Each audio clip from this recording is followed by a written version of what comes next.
Bienvenue dans le 3e numéro d'Objectif Rio. Ce mois-ci, vous allez retrouver les cavaliers de saut d'obstacle qui se sont prêtés au jeu des interviews. Nous irons ensuite à Fontainebleau où s'est déroulée la Coupe des Nations en concours complet. Une épreuve par équipe qui n'aura plus aucun secret pour vous.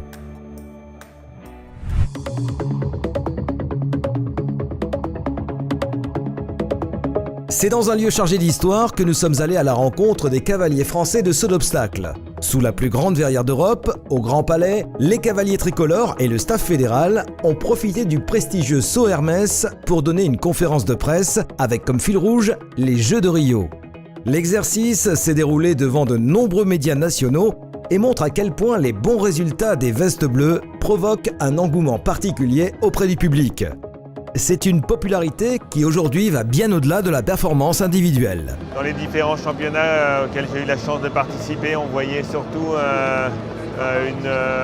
une addition de performances individuelles avec de très bons individus et que maintenant le collectif arrive à prendre le dessus et qu'on parle de l'équipe de France plutôt que de dire tiens il y a tel cavalier qui est formidable, même si on a un Simon Delestre numéro 1, mais Pénélope qui est meilleure cavalière au monde, de très bons résultats chaque week-end par les différents protagonistes. Mais ce qui ressort, c'est vraiment l'état d'esprit et la collectivité de cette équipe. Leur présence en haut de la ranking list mondiale leur confère un statut de favori. Quand on a des cavaliers en tête de liste comme ça, ça nous donne une petite force supplémentaire. C'est très rassurant aussi pour tous les cavaliers de savoir qu'on fait partie de l'une des meilleures nations du monde aujourd'hui. Quand même, on a quand même 4 cavaliers dans les 12 premiers mondiaux, c'est quand même quelque chose de très important. Donc c'est vrai que ce sont des petits détails qui peuvent faire beaucoup. La priorité est clairement annoncée à 140 jours de l'échéance. Une médaille collective est visée.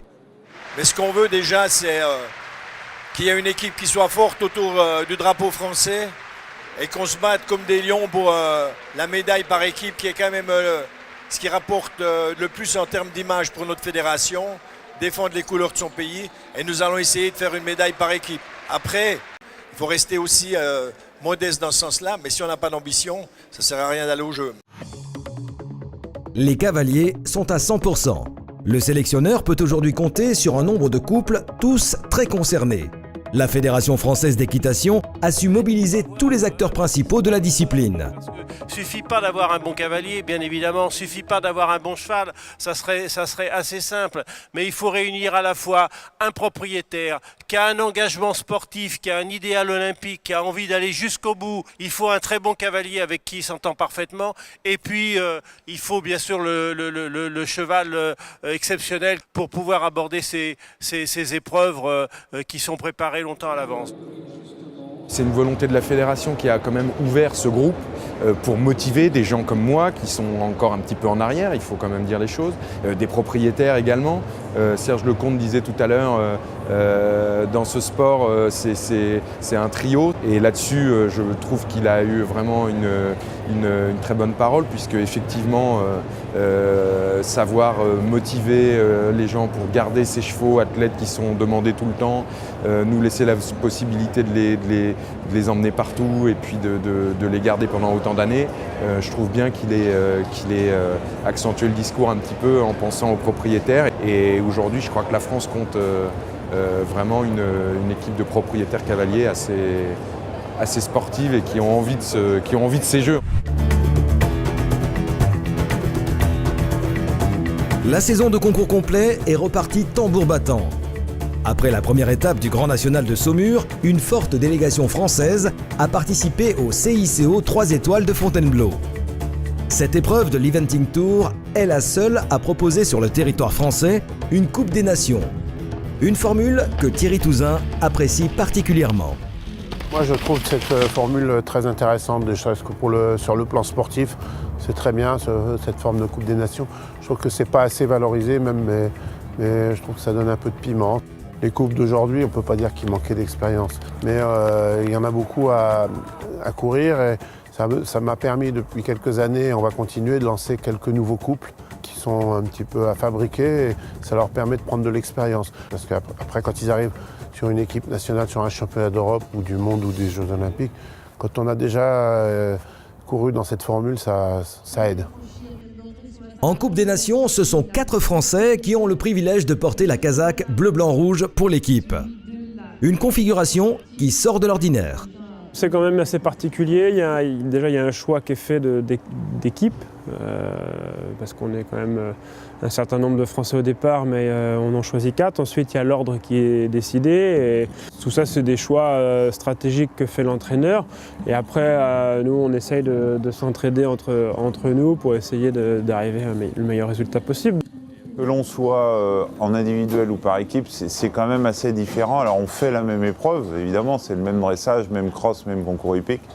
Par contre, on sait en permanence que ce qu'on est en train de faire sert ou dessert l'équipe. Ça met une pression en plus parce qu'on a envie de bien faire pour l'équipe. On n'a pas envie de décevoir et les autres cavaliers et Thierry et puis tout le staff. Donc c'est sûr que ça nous met une pression supplémentaire.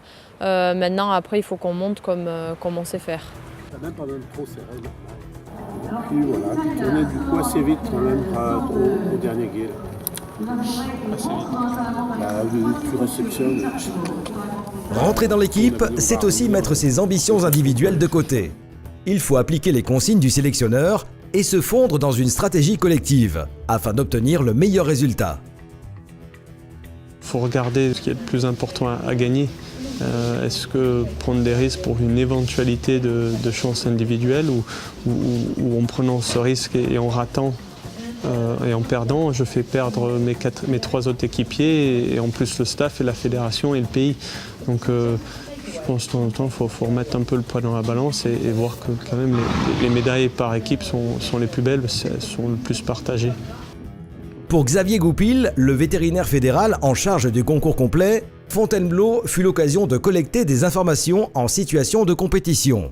C'est un suivi particulier dans la mesure où ces chevaux-là ont été expertisés au niveau santé pendant l'hiver. Tout au long de l'hiver, à chaque stage, ils ont été vus, revus et voilà, on a défini les facteurs limitants des chevaux et puis on a un petit peu anticipé et autres. Et là, c'est pour valider que les impressions du travail d'hiver et la tolérance est bonne au niveau physique. Et pour les cavaliers, il était temps de retrouver les terrains de concours pour se jauger face à la concurrence étrangère. Le retour, il est surtout de voir où on en est dans les points par rapport aux autres, de voir les autres faire leur reprise, de voir les Allemands, les Anglais, les Australiens dérouler leur reprise. Je pense vraiment utile, surtout au mois de mars, comme ça, au niveau de la motivation pour la saison et tout, c'est vraiment intéressant. Dès lors qu'on se mesure directement aux équipes que l'on retrouve après sur l'échéance olympique, donc ça permet de se situer évidemment par rapport aux meilleurs, évidemment, et d'en tirer les conséquences en termes de travail à faire pour essayer d'être toujours meilleur.